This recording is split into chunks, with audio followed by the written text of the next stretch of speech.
Apakah Hamas meniru Rusia?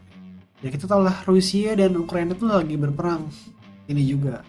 Dan ke mereka juga sebelumnya kan sudah berperang nih tahun yang lalu, bahkan udah lebih dari setahun. Dan Rusia ini terbilang sukses lah menyerang daerah Ukraina, yang dimana mereka tuh dengan awalnya melakukan serangan besar-besaran.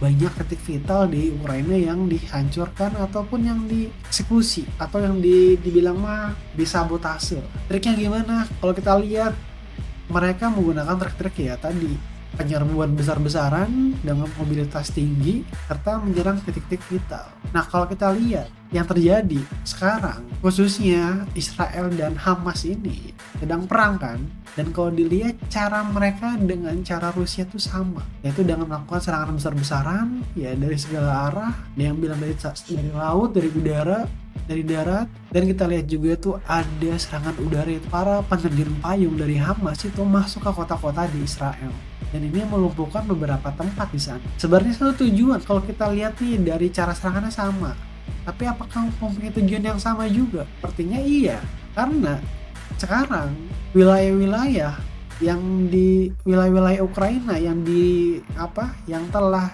direbut oleh Rusia ya, karena kan namanya berperang, Ukraina kalah dalam beberapa tempat ya, yang mengakibatkan mereka mundur, dan wilayah yang ditinggalkan oleh Ukraina ini dicaplok oleh Rusia. Nah, dicaplok lagi tapi diakuisisi, yang dimana penduduknya itu nggak beda-beda jauh. Yang tadinya penduduk Ukraina telah menjadi kenegaraan Rusia, dengan ya kompensasi dari Rusia itu ya wilayah tersebut dibangun ulang. Contohnya Mariupol, yang dimana itu kota udah hancur lebur, tapi sama Putin dibangun lagi, dibagusin lagi, dan dijadikan tempat tinggal lagi bagi orang-orang asli sana. Jadi nggak ya cuma ada dua pilihan, lu warga yang tempat situ mau pergi ya dengan kenegaraan Ukraina, atau stay di sini, kita bantu di sini, kita kasih makan, kita kasih segala fasilitas, tapi dengan kenegaraan Rusia. Itu tuh mungkin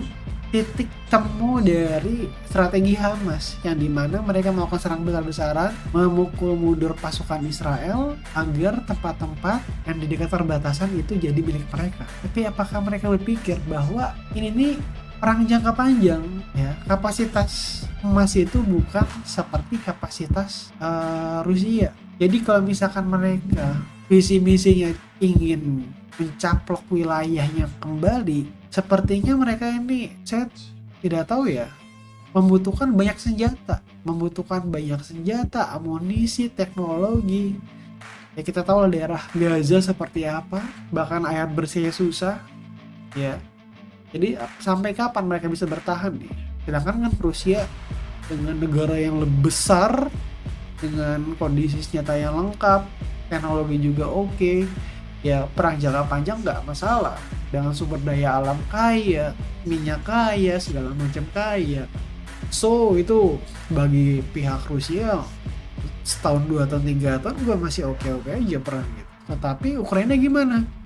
Ya wassalam, karena perang tidak sesimpel itu gitu. Ya kalau menurut pribadi gue sih, kalau untuk jangka panjang itu susah di Hamas ya. Bagaimana cara mereka mempertahankan wilayah, sedangkan Israel tuh punya pesawat tempur. Ini dimana notabene ini udah kalah tingkat. Seakan-akan lo masih si Hamas pakai sepeda, sedangkan si Israel ini udah pakai Lamborghini. Ini speknya itu udah beda. Tapi entah, mungkin ya kalau perang secara gerilya ya mungkin udara mereka menang, tapi misalkan darat mereka bisa menguasai, oke juga lah gitu. Ini kan yang dipakai strategi oleh ISIS di Suriah ataupun di tempat-tempat lain di Timur Tengah. Bagaimana cara mereka menguasai wilayah perkotaan dengan gerilya, dengan sembunyi-sembunyi perang di perkotaan, mengakibatkan banyaknya korban-korban jiwa dari musuh mereka gitu.